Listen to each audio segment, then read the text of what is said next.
কথায় বলে মাছে ভাতে বাঙালি। বাঙালিরা হলো মাছ প্রেমী।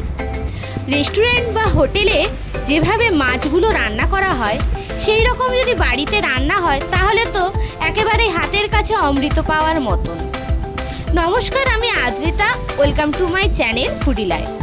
অনেক দিন পর আরও একটি নতুন ভিডিও নিয়ে এসেছি। আজকে আপনাদের সঙ্গে শেয়ার করব বাড়িতে কিভাবে দই মাছ রান্না করবেন।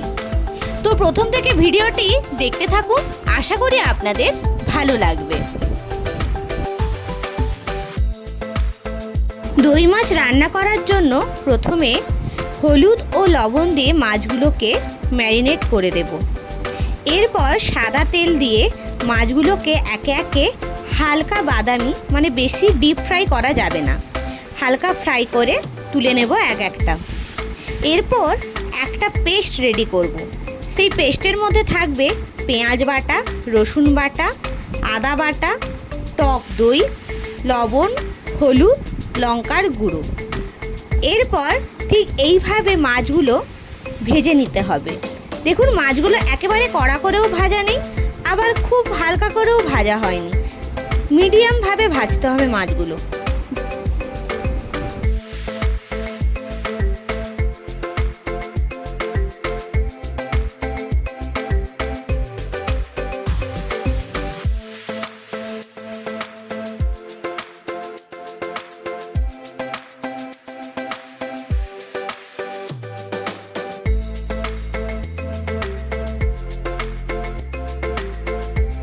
আপনাদেরকে বলে দেওয়া উচিত যে এই রেসিপিটা আমার নয়, আমি রান্না করিনি, করেছে আমার মাসি। একে একে এইভাবে মাছগুলোকে সব ভেজে নিলাম। এরপরে আবার কড়ায় অল্প পরিমাণ তেল মিশিয়ে নিলাম এবং মেশানোর পর ফোড়ন দিলাম তেজপাতা, এলাচ, দারুচিনি, লবঙ্গ। এরপর দিয়ে দিলাম সেই আগে থেকে বেটে রাখা পেস্ট।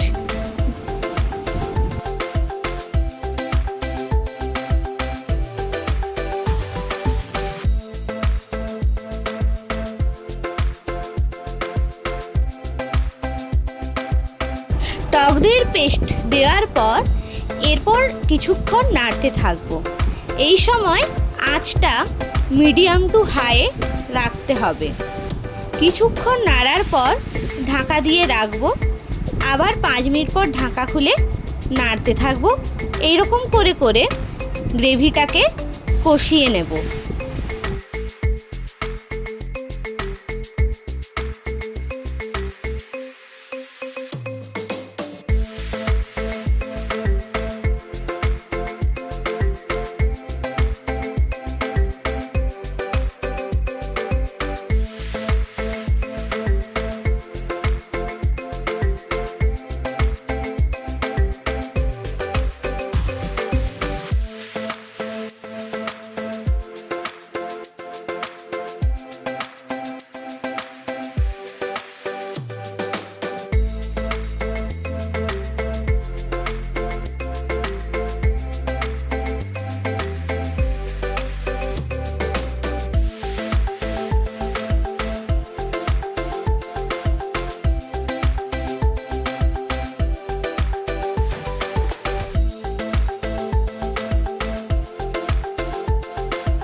গ্রেভি ফুটে আসার পর দিয়ে দেব স্বাদ অনুযায়ী চিনি। এরপর দিয়ে দিলাম আগে থেকে ভেজে রাখা মাছ। আপনারা চিনিটা অবশ্যই পরিমাণ মতো এবং স্বাদ অনুযায়ী দেবেন। আর গ্রেভিটা যারা ঝোল খেতে ভালোবাসেন তারা অবশ্যই ঝোল রাখতে পারেন, আর যারা শুকনো শুকনো খেতে ভালোবাসেন তারা শুকনো রাখতে পারেন।